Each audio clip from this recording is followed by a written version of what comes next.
Eric Francis's new book, Inquiring Minds Want to Learn, has some great resources on inquiry-based learning. And one of the things that I wanted to share is this idea of how to start questions and get some real concrete examples of how you could start really good questions for students. And so he has a great resource that is available for free online. I'm going to link to it in the description, but let me walk you through it here.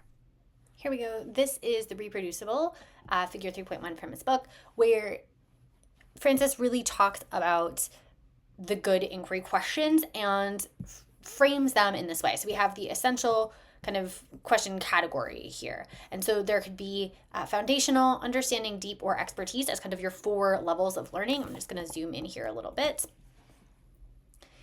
And you have kind of factual, analytical / evaluative, affective, as kind of some different dimensions there, as well as kind of hypothetical and personal as well here, and argumentative and driving. So you have kind of all of these categories that move from left to right generally in terms of the types of questions that you might want to ask. And so he gives you some really good sentence starters. So what is the knowledge? What's the skill? What is the answer? Right? We're really concrete, foundational here. We're understanding basic facts. How or why can it be understood or used is the next category.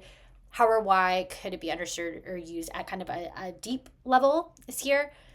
How could you understand or use the knowledge of skill? And I love his use of you in these questions too, because it makes it feel a little less pressured. Like, your opinion is valuable. How could you do this thing is very unique versus there's a right and a wrong, which a lot of kids get afraid to answer questions around. So here's an example, right? A factual, what is the definition of this word, right? What is the meaning of these terms? What are the data, detail, facts, or information? When we're thinking about kind of deepening this, having a more analytical framework, like what is the conceptual understanding? What is the procedural understanding, right? How can actions or answers be achieved or attained or explained, right? Here, when we're getting even deeper into kind of like evaluative, hypotheticals, arguments, what are the causes, claims, or connections, right? What are the alternatives? What are the positives? What if this were the case? What if, right? Tell me, paint the picture. How could responses, result, or reasoning be justified with evidence, right? So these are kind of like your questions for you as a teacher to prompt your thinking about how you're going to start the questions or frame the questions to students. And so here, the affective, right, what do you believe, right? That's something that you would ask a student, right? What do you believe? How do you feel? What do you think? What's your opinion? What are your thoughts on this thing? Personal, again, what do you want to know, right? We're promoting student inquiry. Ask more questions. What do you want to know? Again, that you really personalizes it and makes it feel less of a right, wrong. How can you, right? Are some really good sentence starters. How could you create? What could you design, right? What could you develop? This is a kind of a driving question here. So all of these pieces, right, are really good prompting for you as the teacher to be considering the questions you're going to ask. And a lot of them too, I mean, you could just copy paste the beginnings, these sentence starters to questions for students themselves.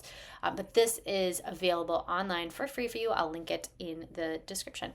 Leaders, share this with your teachers. Teachers, use this to kind of think through the questions that you might ask at the essential unit level. You can also think about like project-based things around these kind of questions. And I think it's a really helpful resource to be able to make sure we're asking some really good questions and some really different questions. You can see some get at analysis and analytical skill. I usually default to that, but also that the affective are really important. That use of you as a key word to decrease that pressure of I'm going to get something right or wrong. Also, really love it. You can use that in any question you create.